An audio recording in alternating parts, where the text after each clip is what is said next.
Makasih sebelumnya teman-teman yang udah mengajak kami join di PA bersama ini. Makasih juga Maria untuk introduction-nya. Sebelum kita masuk ke sesi sharing, mari kita bersama berdoa.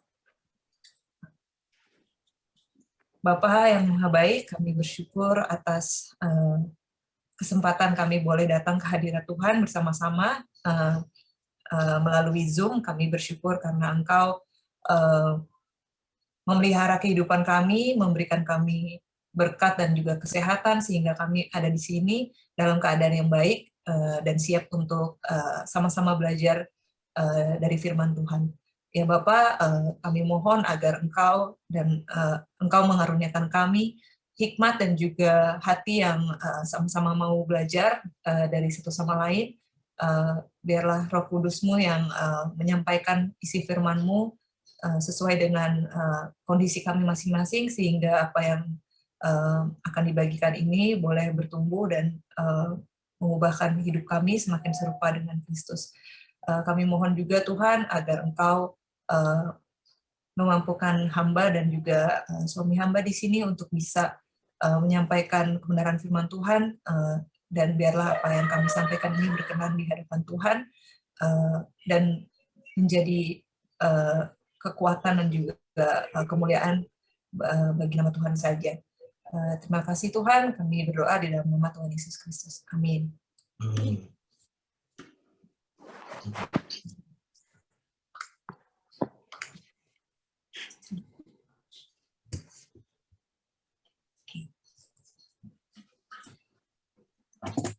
Oke guys, kedengeran nggak nih suaranya? Udah. Dengar Bang, jelas. Oh iya, sini. Bentar ya. Enggak, teknikalnya.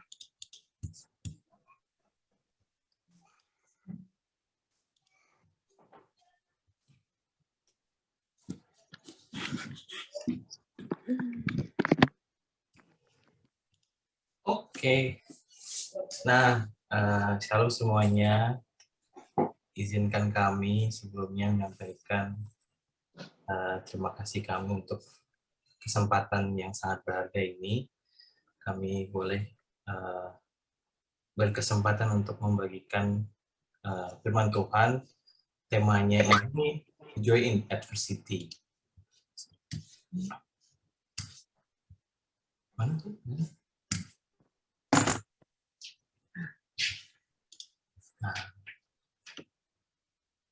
Nah, kadang-kadang aku pas pertama baca itu juga bingung ya mau bagiin apa ya, gitu. Karena joy itu sama adversity itu rasa-rasanya itu sangat apa ya, bertentangan gitu.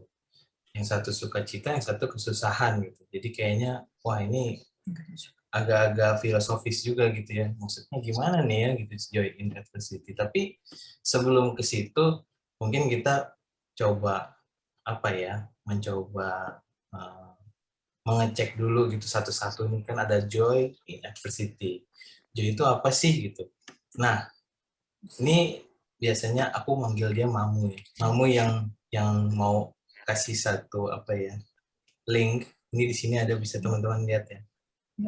Sorry, yang di sini ya. Nah, teman-teman bisa nih ke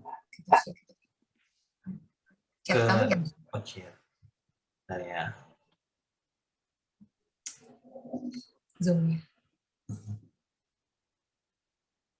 Sampai nge-search really love you gitu. Ini Nah, di copy paste. Ini ada link di sini. Aku copy paste di di chat ini ya. Ya.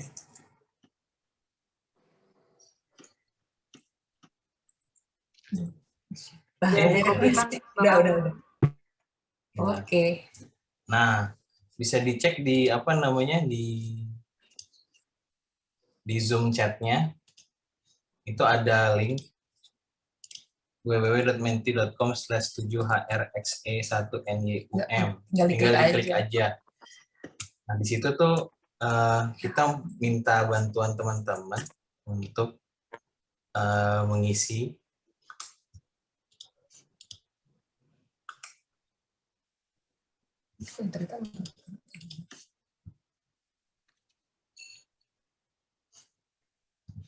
satu kata, itu ada satu kata ya? Satu kata tentang joy. Apa sih yang terlintas di pikiran teman-teman tentang kata joy itu? Nanti setelah di submit, nanti ada satu result, nanti di share sama Mamu.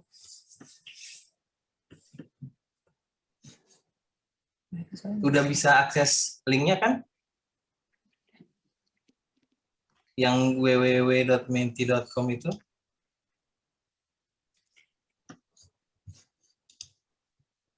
Oke. Nanti share dari sini ya? Iya.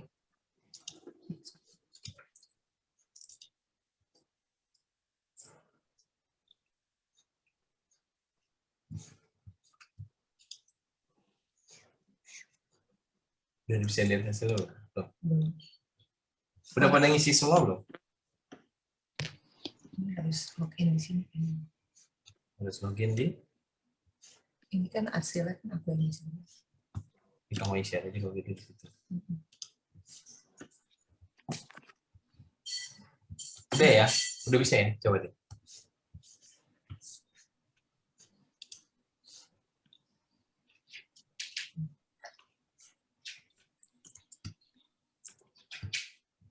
Yang share dulu ya.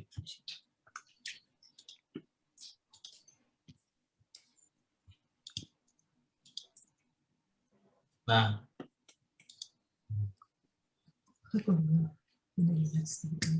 dapat sinyal sih. Udah kelihatan belum teman-teman? Jawaban-jawaban teman-teman di sini. kelihatan ya di share screen-nya ya.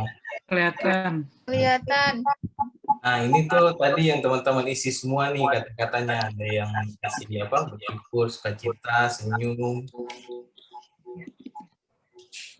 Susah soalnya ngebacanya.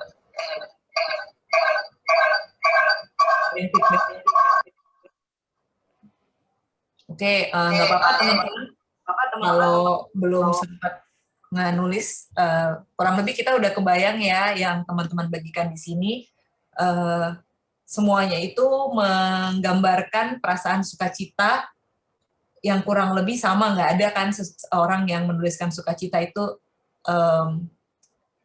emosi atau kemarahan atau sesuatu yang mengesalkan gitu. Jadi semuanya ini membawa aura positif buat kita. Itu ada yang mau dibahas dari jawabannya? Snack bar loh, ada yang nulis snack bar. Kirain bakal ada yang nulis boba, pizza, nasi goreng. Aku sih mau ngetik nasi goreng tadi.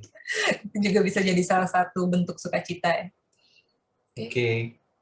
Kamu yang share. Oke, balik lagi ke aku. Maaf ya, kita tektokan nih.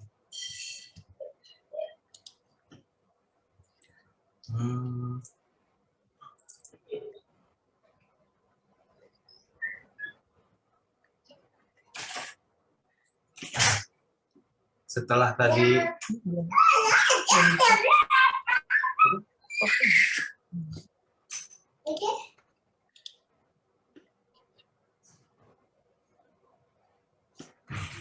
udah muncul belum ya? Ini.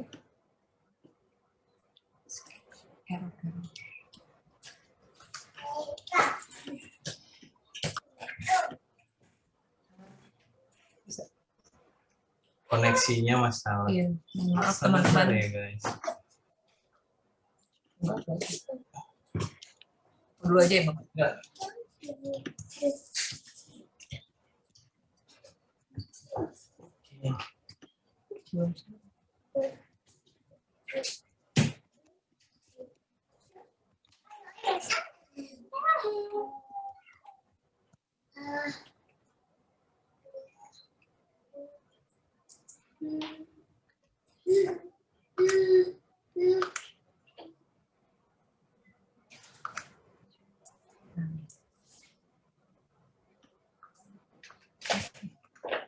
Dek, hati-hati, Dek. Ini ada sedikit masalah. Oh, iya dulu.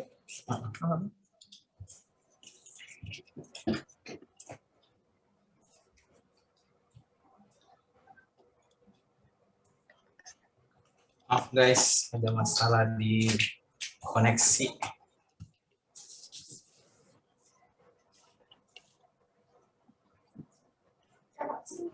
Ini kelihatan nggak teman-teman? Belum ya? Oke, ini kayaknya koneksi rumah kami agak kurang bagus. Jadi dari tadi kami ganti-ganti dulu wifi-nya.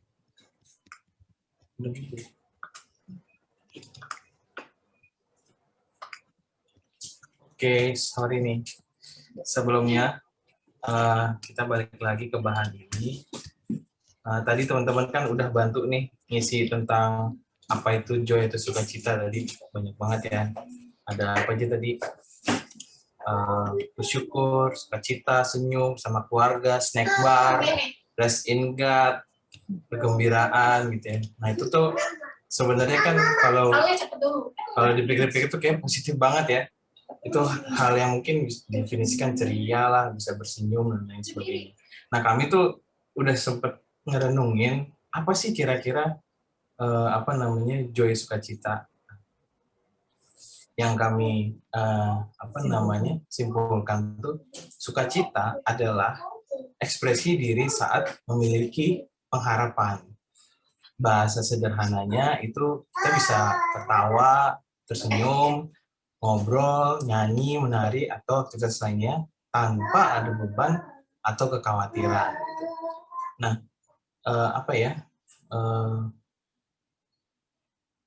ini tuh makanya kebayang tadi joy in adversity tuh, waduh ini tuh kayaknya agak dalam ya. Ini menurut aku sebenarnya kayak aku bilang tadi sangat filosofis gitu.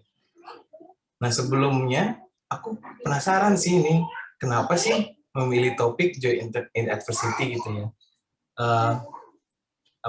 Kalau dari teman-teman yang panitia yang mengadakan PA ini, mungkin ada yang bisa kasih ide nggak? Kenapa sih teman-teman milih topik ini gitu? Mungkin Bu Ever bisa bantu kali ya? Kenapa Bu?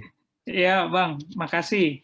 Sebenarnya saya lupa juga ini karena tema ini kami tetapkan 2019 sih. Jadi pas 2020 itu nggak ada PA sama sekali karena COVID itu, dan 2021 kami ambil lagi. Jadi saya kurang tahu sebenarnya ini waktu kami itu apa yang kami pikir sehingga kami mengusulkan tema ini sih. Tapi waktu tema ini kami pikir yang terbaik, yang tepat, yang bisa bawa ini adalah Bang Angga sama Kak Winda, karena kami pikir dengan kondisi Kak Winda itu tidak mudah ya untuk menerima apa atau menjalani hidup itu ya. Dan kayaknya kelihatan itu aman-aman aja dan baik-baik aja dan lain sebagainya, dan kami penasaran ada apa di situ ya. Nah itu sih sebenarnya yang makanya kami waktu tetapkan ini, dan kami pikir wah ini yang cocok ini. Itu kira-kira saya, tapi ada Bang Jos, ada Kak Alep juga yang waktu itu ada juga sebagai perencanaan, saya lupa juga ini apa kira-kira waktu itu yang kami pikir ya. Apa Terima kasih. Ada nggak? Berarti mungkin kalian sudah mempersiapkan diri sebelum pandemi ya, karena ini kan topiknya tahun 2019 itu belum pandemi. Berarti ternyata topik ini jauh lebih relevan setelah kita bicarakan, kita bicarakannya setelah kita semua ternyata mengalami adversity. Berarti semua di sini sebenarnya bisa yang membagikan soal joy in adversity. Ya, tapi puji Tuhan Bu Ever kalau terlihat semua baik-baik saja, berarti Tuhan bekerja begitu luar biasa untuk menutupi, untuk membuat kesusahan itu jadi bukan menjadi fokusnya. Iya. Oke, nah ini juga kami korek-korek nih, kebetulan ketemu nih di Yakobus 1 ayat 24. Yuk kita sama-sama baca ya. Ada yang volunteer bisa baca? Ada yang mau baca? Silakan, siapa yang bersedia. Ini versi firman Allah yang hidup. Yakobus 1 ayat 24. Aku aja yang baca ya. Oke. Saudara sekalian yang saya kasihi, apakah kehidupan saudara sedang dilanda berbagai kesulitan dan cobaan? Kalau demikian, bergembiralah, karena jika jalan kehidupan itu sulit, kesabaran saudara memperoleh kesempatan untuk tumbuh. Ketabahan ini harus berkembang dalam seluruh hidup saudara, sehingga saudara menjadi orang Kristen yang dewasa dan sempurna, tanpa celah atau kekurangan suatu apapun. Ya, ini ayat yang sangat luar biasa ya bagiku, karena yang hal kontradiktif tadi itu ternyata malah jadi sesuatu yang bermakna gitu kalau kita menjalaninya di dalam Tuhan. Di sini kan dibilang kesulitan dan cobaan itu adalah kesempatan untuk bertumbuh, bukan kesempatan kita untuk mengeluh atau mengasihani diri, tapi kita bertumbuh. Kesulitan dan cobaan membuat kita berkembang sehingga menjadi dewasa dan sempurna. Ini berarti tujuan yang begitu mulia yang Tuhan izinkan kalau kita sedang mengalami kesulitan. Sebagai orang percaya, kita yakin kalau kesulitan dan cobaan yang ada di hidup kita itu akan menjadikan kita dewasa dan sempurna di mata Tuhan tanpa celah dan kekurangan suatu apapun. Menurut kami ini suatu alasan yang luar biasa untuk bersukacita kalau kita sedang ditimpa kemalangan atau masalah. Oke. Ini maksudnya teman-teman pun bisa bagikan insight-insight lainnya ya. Misalnya pas baca ini, wah, aku baru ngeh nih, ada tanpa celah. Wah, ini berarti gua harus benar-benar jaga nih atau gimana gitu ya. Kalau ada yang pendapat silakan nanti di chat aja, di kita chat aja gitu. Nanti sharing aja sambil nanti di akhir kalau ada pertanyaan kita bahas bersama-sama ya. Nah, selanjutnya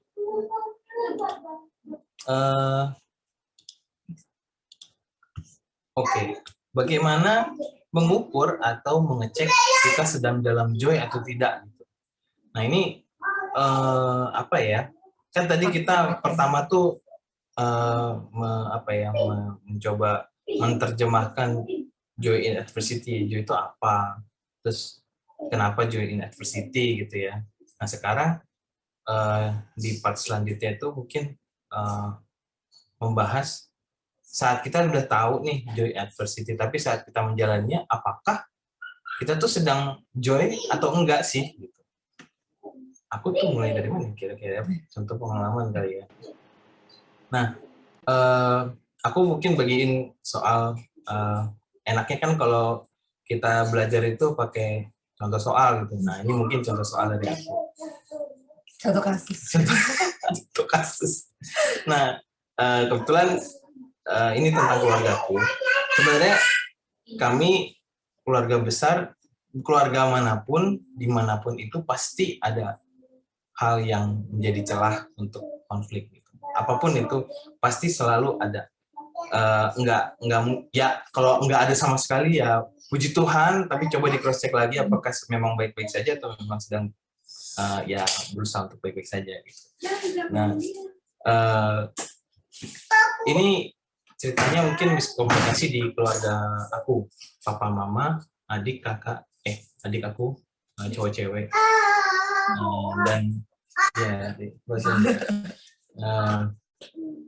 jadi apa ya, keluarga aku termasuk kalau bisa dilihat dengan mata gitu ya, rajin ke gereja. Papa mamaku mungkin nggak pernah putus lah ke gereja gitu, pasti ke gereja, pasti ada pelayanannya gitu. Sebelum pandemi ya, waktu udah pandemi kan gerejanya online, tapi tetap hadir, tetap ada di apa namanya ibadah live online dan lain sebagainya gitu ya.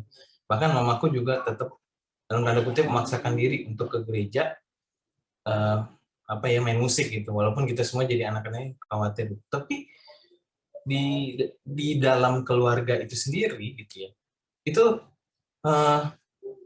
ibaratnya kalau misalnya apa perintah Tuhan itu kan pertama kasihlah Tuhan Allahmu dengan senang hati, akal budimu, dan seterusnya gitu ya, itu cek. Yang kedua, kasihlah sama manusia seperti kamu masih dirimu sendiri. temennya iya sih, saudaranya boleh, tapi kok makin kecil makin ke keluarga inti kok malah jadi berantem terus gitu, atau misalnya punya apa ya, punya cara berbicara yang wah kayaknya enakan ngobrol sama temennya dibanding ngobrol sama keluarganya sendiri gitu.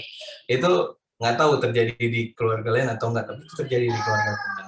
Kami berdua tuh ngerasa, wah ini kayaknya ada yang nggak pas nih, ada yang nggak sesuai nih dengan apa yang dilakukan setiap minggu gitu, setiap harinya gitu. Papaku setiap hari berdoa, setiap hari saat teduh, tapi kok ke mama gini ya? Gitu. Nah, akhirnya kami punya panggilan untuk membuat itu lebih baik loh. Kami coba kata-katanya lebih baik. Kami nggak apa yang orang itu kayak agak pesimis gitu ya, tapi ya semoga mulai dari yang kecil ntar jadi yang besar. Nah, kami mulai untuk persekutuan keluarga. Ya mungkin kami pikir-pikir apa sih idenya yang bisa diperoleh. Oh, memang kita tuh hampir nggak pernah ngumpul untuk setidaknya PA atau doa bersama, saat teduh bersama, atau hal-hal kecil yang singkat, tapi dimulai dari yang kecil-kecil dulu lah gitu. Nah kami mulai itu gitu. Selama 1-2 minggu, oh masih begini, 1 bulan, 2 bulan masih gini. Selama 6 bulan, akhirnya kami mendapat hasil gitu. Tapi memang selama 6 bulan itu kami naik turun juga gitu loh. Naik turun dalam artian kami pernah merasa putus asa, kami merasa lelah juga gitu ya, pesimis juga gitu ya. Kira-kira masih bisa nggak ya ini diperbaiki, atau ya udahlah gitu. Aku udah capek banget ngomongin ini, ngomongin itu gitu. Nah, kami tuh teringat untuk berdoa dan berharap pada Tuhan. Kita coba melihat ini tuh ceritanya Tuhan gitu, bukan masalah keluargaku gitu. Jadi ketika ini ada masalah, gimana cara menyelesaikannya? Yang paling pertama kami selalu pikir ini tuh ceritanya Tuhan, yang pasti akan happy ending gitu. Kayak misalnya apa ya? Kalau kita baca komik atau baca novel atau nonton, pasti harapan kita tuh terakhir itu adalah happy ending kan. Bahkan kalau misalnya Avenger aja, ya yang pertama sedih sih, tapi nanti ujungnya happy ending gitu. Jangan happy ending banget sih, tapi ya terbaik lah gitu. Nah, apa ya? Jadi kami berusaha untuk melihat tuh di situ. Karena kalau kami melihat itu adalah hal yang kami harus selesaikan,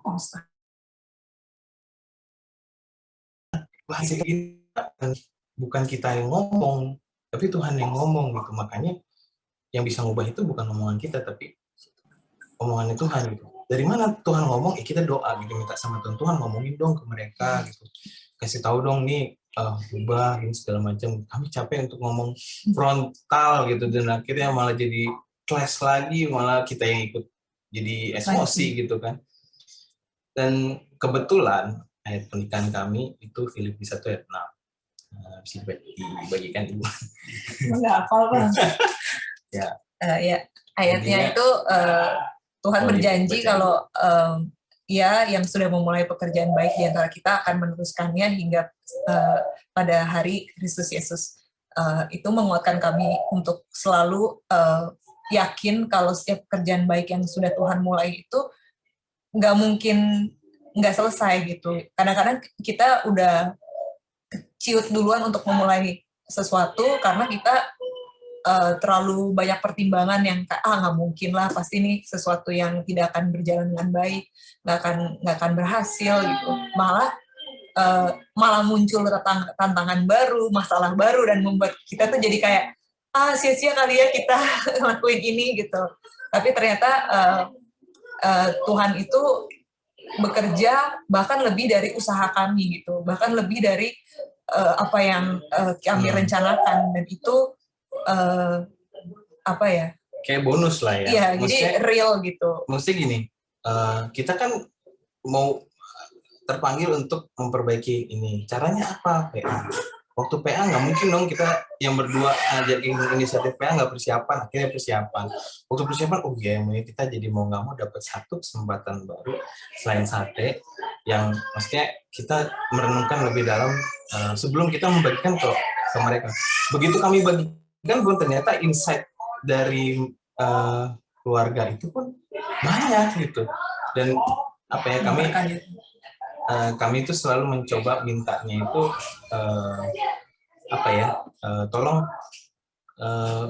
tolong bagikan yang memang menegur diri kita sendiri di part apa gitu. Tapi nggak minta kayak, maksudnya ya mungkin orang-orang Batak nih, maaf nih, tiap Natalan kan nasihat orang tua itu adalah kamu gitu.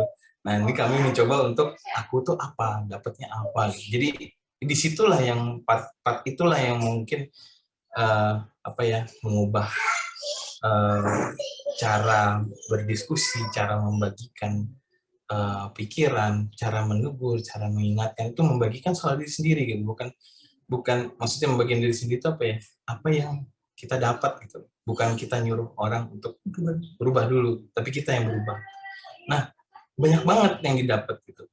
Nah pas kami pikir-pikir, wah gila ya, kalau misalnya aku dari awal mikirnya adalah aku terhanyut sama ini harus aku selesaikan sendiri, aku mungkin udah stresnya luar biasa gitu.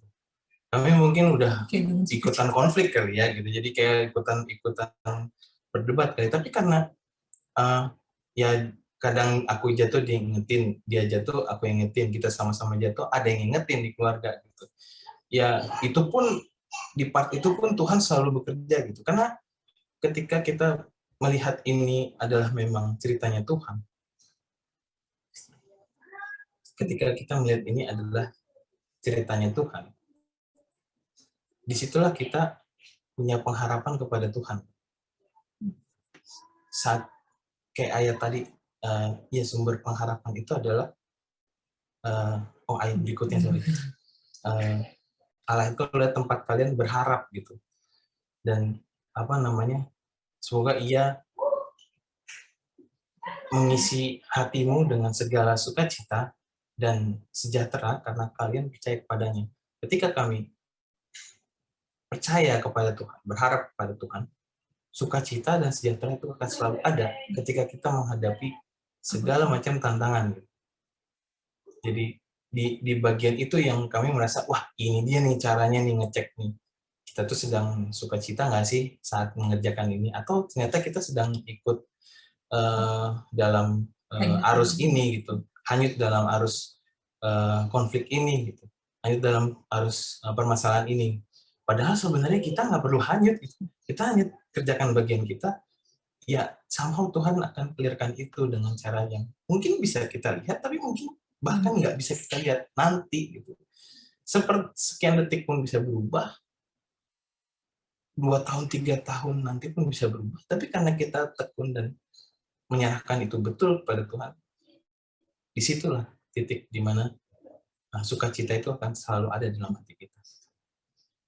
Ini tadi cara mengukurnya ya.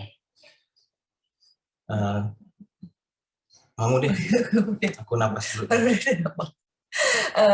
Ya, jadi kalau buat kami berdua, bersyukur banget Tuhan memberikan kesempatan, yaitu tadi ya, maksudnya ada hal-hal baru setelah kami menikah, bagaimana kami sama-sama bisa saling mengecek sukacita kami. Waktu belum menikah mungkin aku mungkin enggak tersinggung, di mention maksudnya. Ya itu pun sejujurnya di masa itu aku nggak otomatis sukacita gitu, pasti ada jatuh bangunnya, ada perasaan-perasaan ingin protes gitu ke Tuhan, mengeluh dan sedih. Tapi yang seperti Papa Kasih atau Bang Angga bilang tadi, kita nggak mungkin bisa tahu maksudnya Tuhan dan hasil akhirnya bagaimana pada saat itu. Mungkin 2 tahun lagi, 3 tahun lagi, 10 tahun lagi, dan ya bisa berapa menit lagi, karena Tuhan itu punya cara berpikir yang kita tidak bisa tebak lah atau kita duga-duga.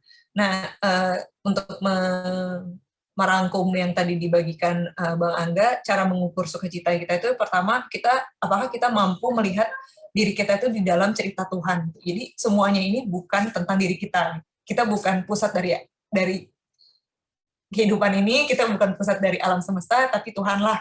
Jadi cerita kita ini kecil sekali, masalah ini kecil sekali dibandingkan pekerjaan besar yang Tuhan sedang lakukan. Yang kedua, apakah kita bisa melihat Tuhan sebagai sumber sukacita dan pengharapan kita? Aku mungkin nggak bisa tahu adversity yang ada di dalam hidup teman-teman yang hadir, mungkin jauh lebih berat daripada yang kami hadapi, bisa jadi sesuatu yang membuat stres, membuat down, dan sepertinya tidak ada jalan keluar. Tapi sukacita itu mungkin, itu pasti bisa hadir kalau kita tahu sumbernya itu Tuhan dan tetap berharap kepada apa yang akan dia kerjakan, bukan apa yang kondisi kita tawarkan atau tunjukkan. Dan yang ketiga, apakah kita percaya kalau di ujungnya nanti Tuhan sudah siapkan yang terbaik. Nah, ini tadi ilustrasi soal komik atau film atau novel.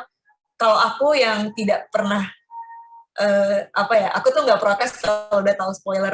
Kalau misalnya teman-teman sebel sama ya kok endingnya dikasih tahu sih. Nah, kalau aku tuh nggak, karena aku pengen selama nonton itu kok relax. Udah tahu kalau endingnya apakah bahagia atau tidak. Nah, sebenarnya kita di hidup ini pun udah ada spoilernya gitu. Tuhan itu sudah memenangkan kematian, memenangkan hal-hal yang mustahil kita mengerti. The victory is in his hands gitu. Jadi semua sudah terjamin di dalam dia gitu. Jadi harusnya kita sekarang relax aja. Bukannya berarti kita makin masalah ya atau nutup mata sama apa yang terjadi, tapi menjalani dan menghadapinya itu bisa lebih tenang, penuh damai sejahtera, penuh sukacita, karena kita tahu endingnya tuh ada di Tuhan gitu. Tuhan yang akan membuktikan siapa dia dan kebesaran dia dan kebaikan dia. Itu buat aku cukup sih untuk membuat aku bisa bersukacita, bahkan dalam kondisi mungkin kesehatan yang tidak sempurna dan yang konflik keluarga dan macam-macam.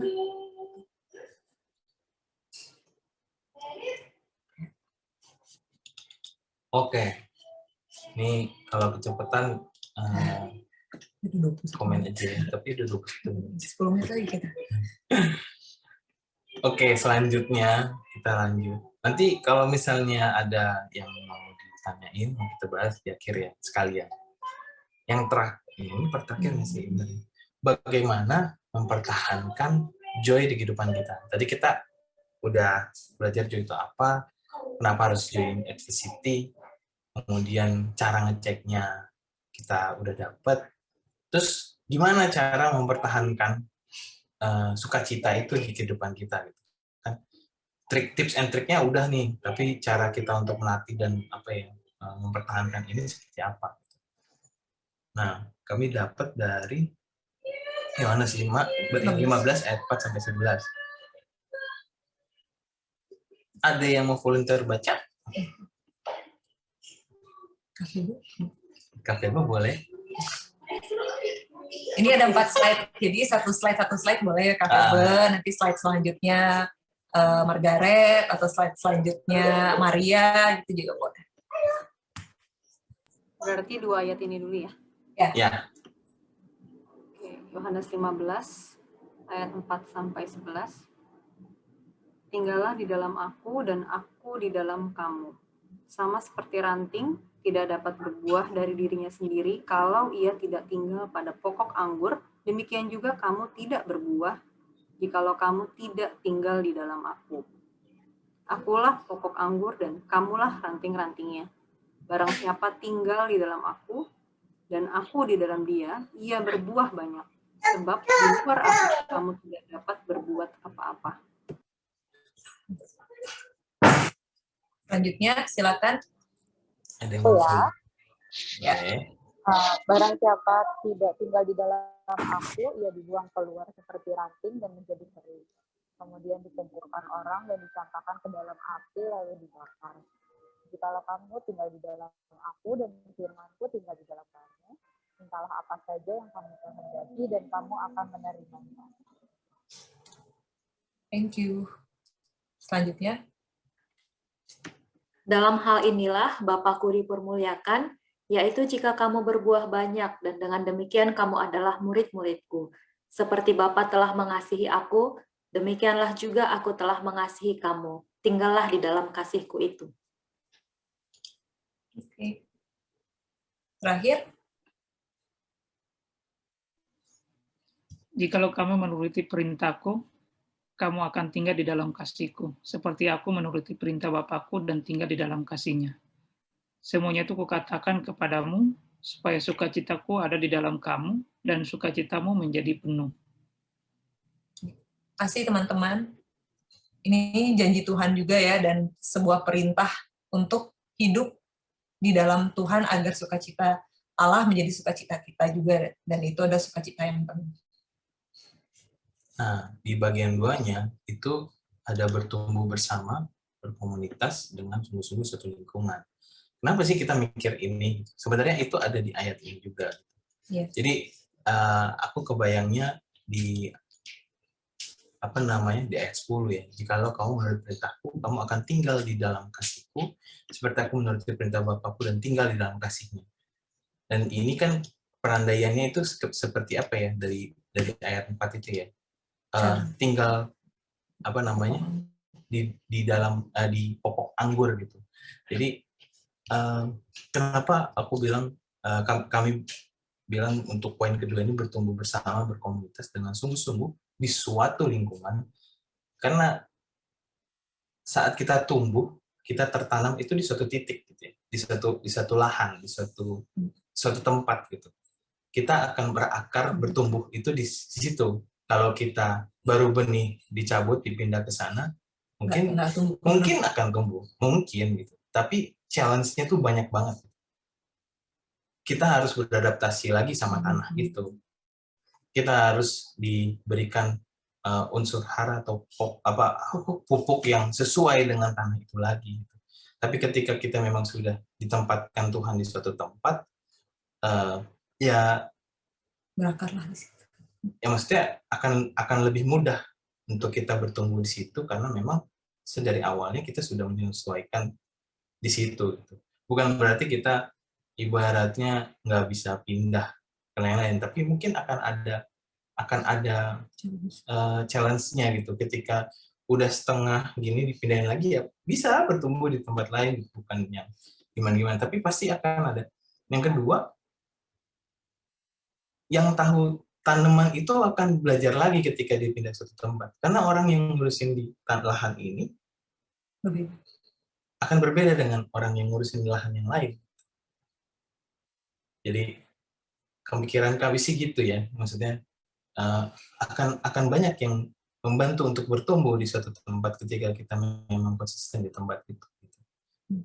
Dibandingkan kita memang boleh sih berpindah-pindah, nggak ada masalah selama kita memang Tuhan kita yang maha ajaib, kita bisa ditempatkan di segala posisi. Tapi saat kita mau bertumbuh, saat diri kita mau bertumbuh, hal yang terpenting itu adalah kita memang terbiasa untuk hidup di dalam suatu komunitas. Ini sebenarnya ilustrasi sih, kayak tanah itu seperti kayak komunitas. Kalau kita pindah-pindah tanah, yang kayak tadi Bang Angga bilang, kita bisa bertumbuh, tapi nggak maksimal karena kita berubah lagi, harus belum tentu berakar lagi karena kan akar kita diangkat terus pindah gitu. Jadi kalau kami berdua di sini sangat dikuatkan gitu ya dalam sebuah komunitas yang betul-betul sama-sama bertumbuh gitu, yang sama-sama transparan, sama-sama vulnerable, sehingga kita nggak cuman berakar, tapi kita juga saling, kalau di Yohanes 15 ayat 2 tuh ya, nggak di include di sini, tapi di situ kan dibilang ranting yang tidak berbuah akan dipotong dan akan supaya itu tidak mengganggu pertumbuhan gitu. Nah, kalau kita mengizinkan hidup kita mau ditegur dan diubah sama teman-teman komunitas yang kita sudah percaya dan kita sudah sama-sama terbuka, itu akan membuat buah-buah dalam hidup ini akan jauh lebih lebat. Dan kita tahu sukacita itu salah satu dari buah roh.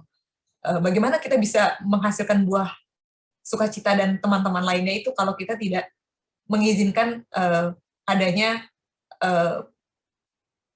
perubahan di dalam hidup kita gitu, dan tidak berakar, tidak bertumbuh bersama orang-orang yang sudah mengenal kita secara dalam, bukan hanya di permukaan aja.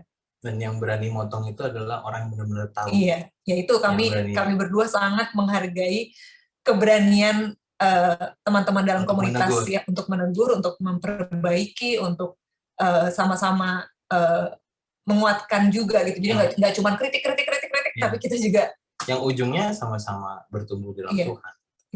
itu penting banget sih menurut kami, komunitas yang dalam deep relationships. Oke, Nih, kita udah ini masuk diskusi. akan masuk ke pertanyaan diskusi. Katanya Bu Evers sih nanti ada Kelompok ruangan-ruangan kecil ya, yang akan membahas beberapa, ada 2 pertanyaan aja sih, nggak banyak-banyak, karena pasti pendapatnya banyak banget.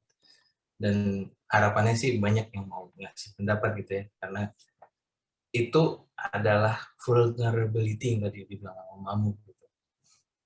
Nah, yang pertama itu pertanyaannya, ini akan aku buka terus, boleh di screenshot, boleh dicatat. Apa yang menjadi penghalang kalian bersukacita di masa sulit? Itu yang pertama. Apa yang membuat kita tuh, aduh susah banget nih bersukacita di masa sulit ini.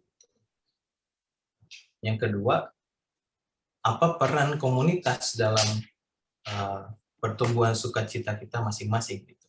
Ini adalah yang poin terakhir tadi. Jadi yang pertama itu adalah kita mengadres apa sih yang jadi sering banget. Ini ibaratnya kita lagi nyari faktor-faktor yang terbanyak itu apa, sehingga kita bisa tahu caranya gimana. Yang kedua itu ya kita melihat sebenarnya kita butuh nggak sih komunitas itu gitu. Kalau butuh apa perannya?